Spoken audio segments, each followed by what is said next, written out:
Jananim Sharadam Devim Ramakrishnan Jagadgurum Padapadme Tayo Shritva Pranamami Muhurmuhu. Yesterday we are seeing how God reveals Himself in various ways. As Sri Ramakrishna says, the gems that at the bottom of the sea. We were reading the song sung by Sri Ramakrishna. But never believe the bed of the ocean bare of gems, means gems are not there. Don't think like that.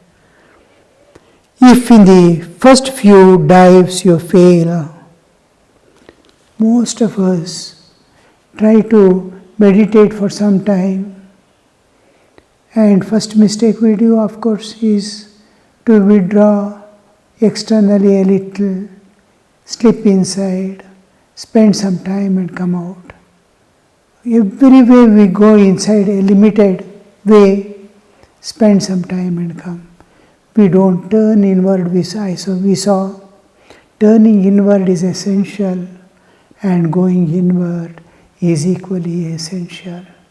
Diving within, layer by layer we cross, and layer by layer we forget external, internal we become fully awakened to. As we dive deep within, we see more and more clarity, more and more lively form of the Ishtadevata. The moment we start forgetting body, the moment we start forgetting the world, the inner world must become bright and clear. If the inner world is not becoming bright and clear, we are either moving towards shunya, absence of everything, or we are moving towards a state like ice, block of ice. Mind is becoming like block of ice. Mudha. Mudata it is acquiring, or shunyata it is acquiring. We must become more and more bright, more and more light, more and more clarity, more and more liveliness. Otherwise, because it is a state more waking than the waking. What is the difference between deep sleep and dream state? How much of difference is there? From dream state to waking, how much of difference is there? From waking to, as we go inside to the Samadhi sthiti, superconscious state, we are going from unconscious state to conscious state. From conscious state, we are going to superconscious state. How much of more alive I must be, how much more reality I must be able to see the within. If we are not seeing, somewhere some mistake we are doing. We are carrying the world, we are holding the world in some way. I am possessing myself. I have become the ego-centered.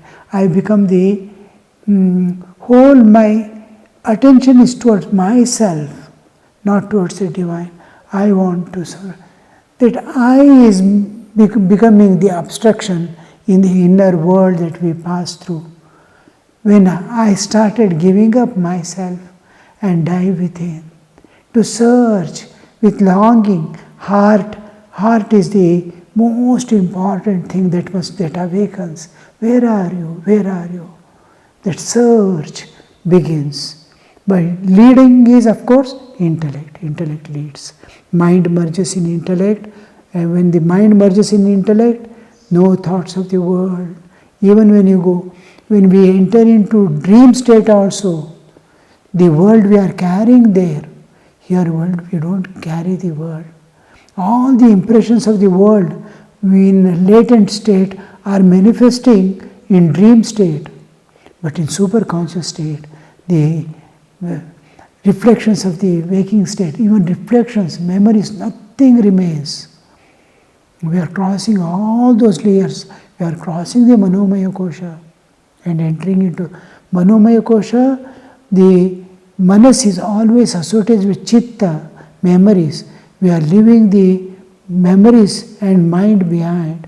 or merging, it is getting merged totally as pure knowledge, integrated knowledge, and merging in the buddhi. Buddhi is leading us. That we must be very clear. No caring of the world. Even the awarenesses of the world, if it is even latent state, and you are not aware of the world, you cannot enter into Samadhi. You cannot enter into Savikalpa Samadhi or vision of God. So, if you fail many times, we can't find some obstruction, some problem. Some people cannot turn inward. With great difficulty, those who turn cannot dive within. Those who dive within are not able to cross the mental this one. All these obstructions, you have to pray, longing and prayer makes you smoothly transcend. Usually, in a traditional way, when we go, we hold on to Ganesha. Again and again pray, remove my obstacles, remove my obstacles. I don't know what is obstructing me for going within. Remove this obstruction. Each time I pray, it's a kind of surrender. The ego is getting surrender. The more that ego gets surrender, the more gates open. The transparency increases, and we are able to pass over the obstructions. Hurdles will be there. I pass over. Hurdle may not be able to remove it, or we just pass through that. Pass through. We become so subtle that we can pass through the obstructions. So, if you don't, you are for not at any stage, whether in turning inward, diving within, or crossing over, wherever you find difficulty or you find it impossible, oh no, I am not getting. Don't get disheartened. Don't get that, I have been trying from 1 year, I have been trying from 10 years.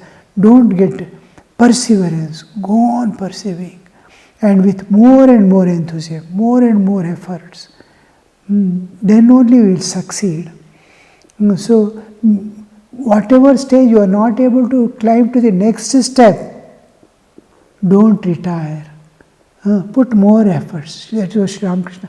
You may fail a few times, but once or other you will succeed.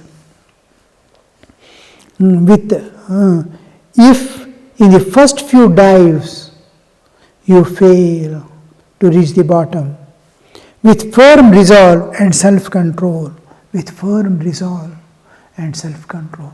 The whole thing is that self-control is to integrate myself, and firm resolve, I am eliminating.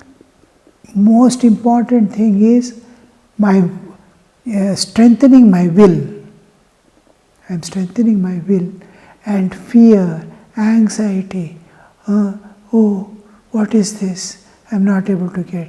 These kind of setbacks I am eliminating. Firm resolve, and I am integrating myself and concentrating. Now, if you take this ordinary sunlight falling on a cloth doesn't burn it. But if you keep a small lens, how the focusing takes place, at one place, the light that falls, this much of lens, when it is concentrated to the center, one point, this much of light, sunlight, the cloth starts burning. This is focusing. I am focusing my mind in resolution for self-control and firm resolve. Self-control, I am eliminating all the obstructions, and when I use the firm resolve, I am concentrating. I am concentrating my mind, I am making it ekagra, one pointed. one point. It is leaving the side movements. It is becoming one pointed. And it is getting all things that can hold me back. I am getting eliminated by self-control. Self-control is to integrate and dissociate from the external things and focusing. Resolve is to make it one-pointed, ekagra. With firm resolve and self-control, dive deep and make your way to Mother Kali's realm. I remember my forest days, long back in 1980s, 90s. I was in forest, deep forest of the Satpura range. Narmada, north of Narmada is the Vindhya Hills, south of Narmada is 3 Michael Range, Mahadev Hills, and then Satpura Range. The forest department people made a kutia for me in that forest, which is a reserve forest wherein the felling was not done. It is an ancient reserve forest kept exclusively for research. In that I had to, and around me, miles and miles, no human existence. It was almost, each side I have to go about 200, 300 kilometers to see a human existence. Such a vast, thick forest in which I was there. And there, my Purvashrama father, my father came there at the age of almost in 80s, he was in 80s. I had dissociated from my family for many, many years, about 30 years I had no contact with my family again after I left my home. I was in North India and in Tapasya and all, and when I was there in the forest, Tapasya, I finding out from various sources where I am. My father contacted the forest department people. At that age, he has come to the forest to see me. And his only intention of coming and meeting me at that extreme old age, when such an infirmity will be there, he has come by motorcycle, miles after miles, about 150 miles he has to travel by motorcycle, and then in a pedal they have to walk through almost 45 kilometers, taking 2-3 days. He has come to meet me there. I was surprised, and I had almost forgotten my family at that time. Whole world is my family. I never felt I am missing my family or anything, because years, decades have passed that I have become the world property and Ramakrishna's property entirely. So it was I saw, and then he had come with only intention to teach me how to come out of samadhis. Because it is like entering into sleep. Once we enter into sleep, we don't know there is a waking state. I don't know how to come back. I have left the body and gone inside in dream state. I don't know. How will I come back to waking state? I don't even know there is a waking state when I sleep. My body is there. I have to come back. I don't know. How will I come back? Nature is bringing. But when I go into the samadhi, what brings me back? He went on describing, he was extremely advanced sadhaka in his life. I had seen as a boy also, but I never knew he had reached those stages that he can come and teach me how. He told, see, people will teach you how to enter inside and enter into samadhi, but nobody will teach you how to come back from the samadhi sthiti in various types of samadhis. And he went on describing what you can take from this world, in which kind of samadhi that awareness will bring you back. Sri Ramakrishna used to, when he is entering into Samadhi, he would suddenly say, "Oh, bring me water, bring me water." That one thought to drink water will, from that Samadhi sthiti, used to bring him back. Like that, what you can carry, if you carry anything, any thought, you cannot enter into Samadhi. What you can carry, in which kind of Samadhi, you have to come back. And he was there about 1 week or so, more than that, for a fortnight he was there. And it is a thick forest where no human existence is there around. And one forest officer has brought him over the motorcycle, making him walk through and all that. And then he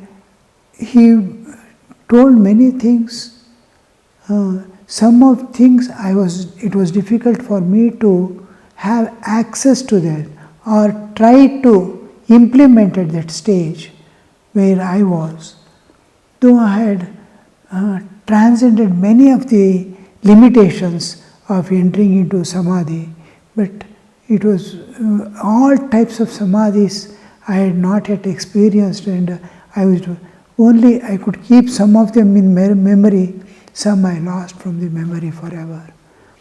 Because I don't have the habit of writing down anything anywhere.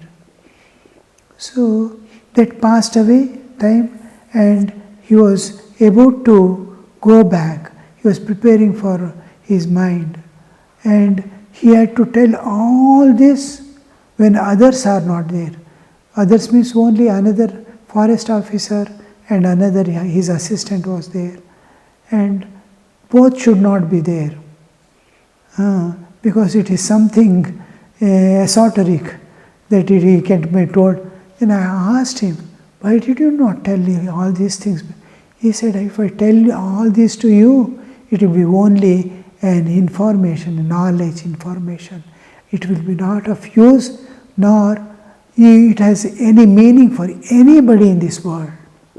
You cannot give to anybody, you cannot give anything, nor it can use it, and you don't need it. Extra burden, and what you think it to be is not that. It is like explaining colors to a blind person, showing so many things, this is red, this is green.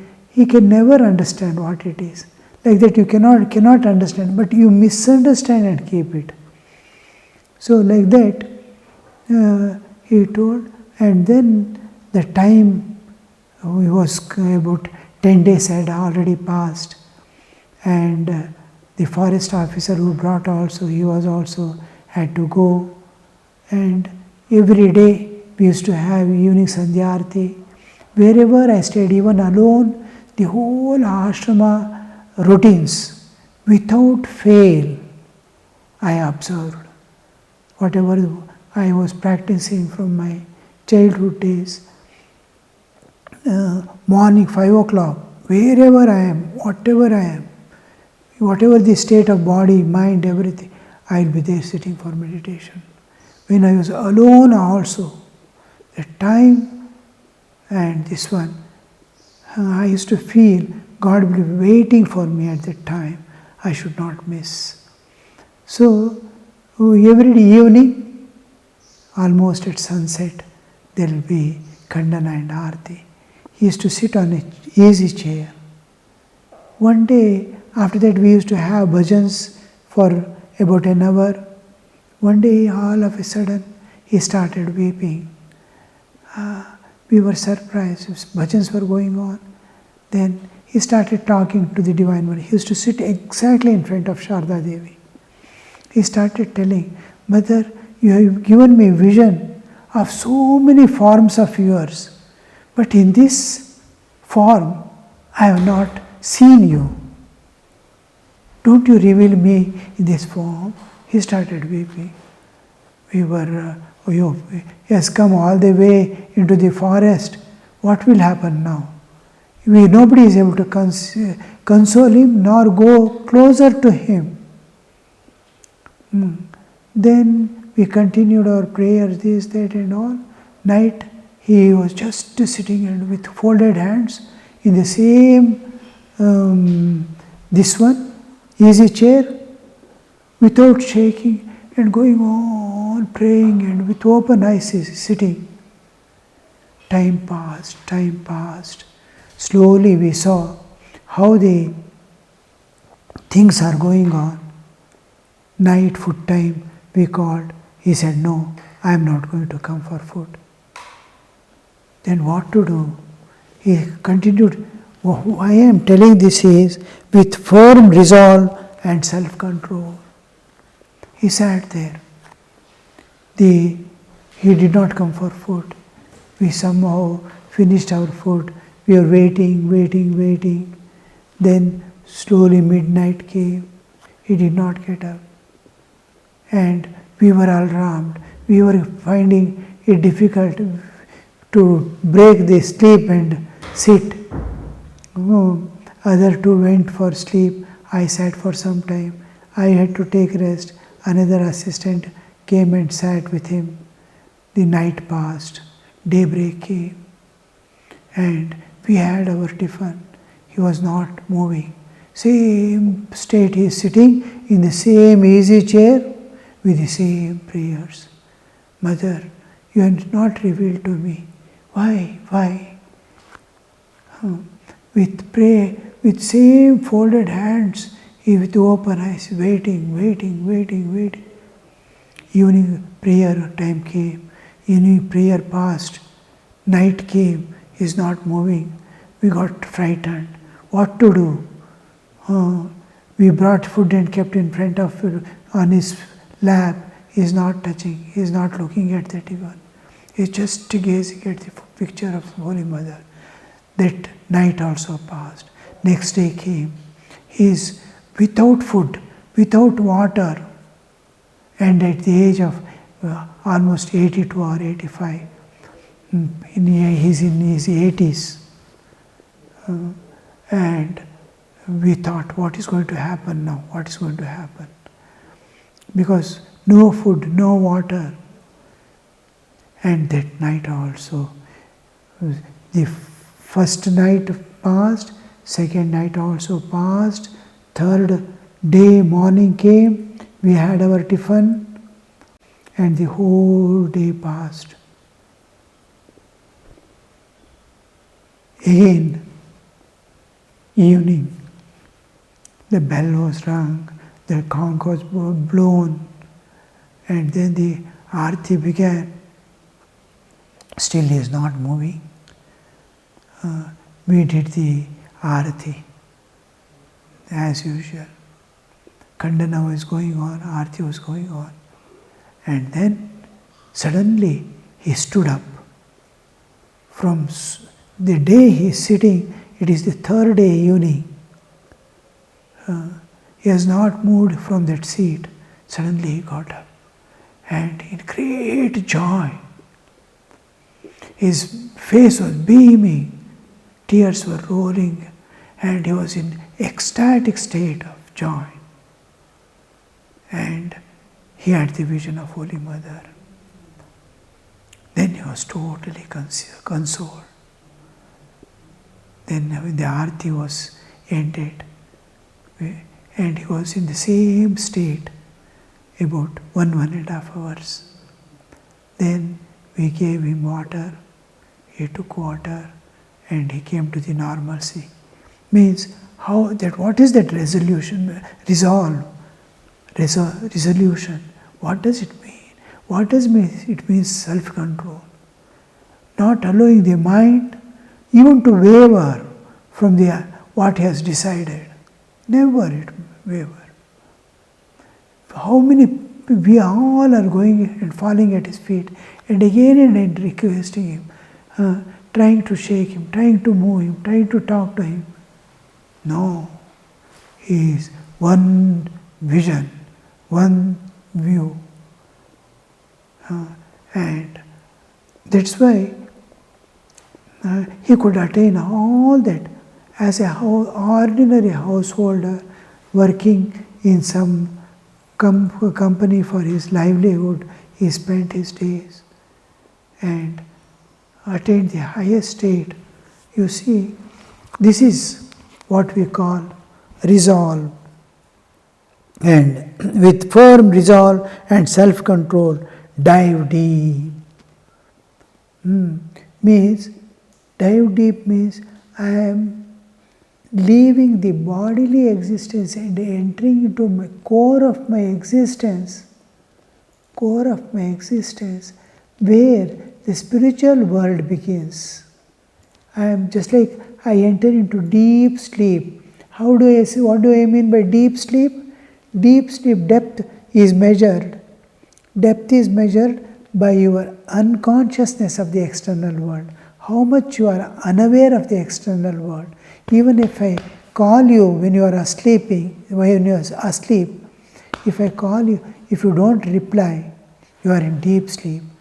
And still, how deep you are, you have to shake him nicely and pat on him. Then he just slowly comes out. He was in deep sleep. Like that.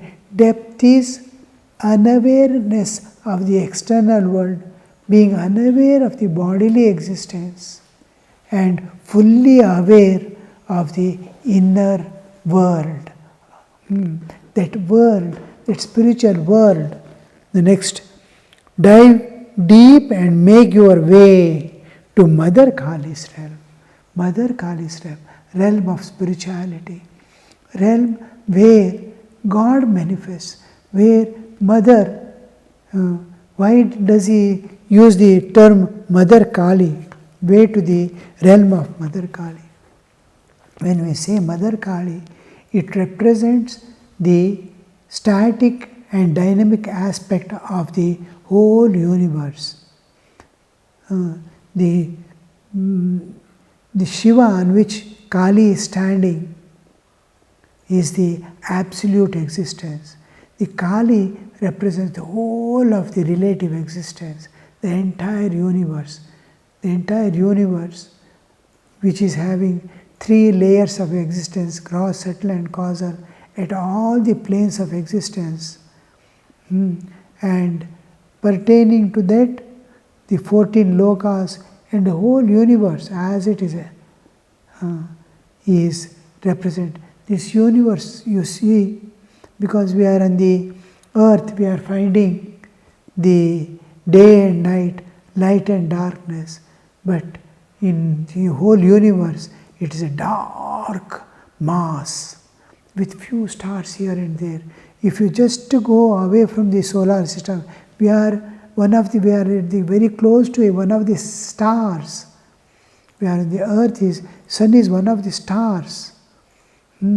If you go a few thousand light years away, the sun will look like a small star. And you are in eternal darkness. There is no day, there is no night away from the sun. You are on the earth, it is spinning on the earth, so it is becoming day and night. It is moving around, we are getting seasons, summer, winter and all. Day and night is happening because, and if the more far we go, the day, night, everything changes. And if you go away, you see a small star. Sun as a star, one of the stars. Where is the day? Where is the night? Where is eternal darkness? Only stars are there. No year, no centuries, nothing. Eternal. This eternal darkness within, which is this universe made up of, which is pervaded by light, and that light cannot be perceived by senses or mind. That light we have to see. This is the realm of Kali, where the darkness is light and light is darkness. We have to transcend. So this we see, and we'll continue in the next class. Om Shanti Shanti Shanti Harihi Om Tat Sat Shri Ramakrishna Arpanamastu.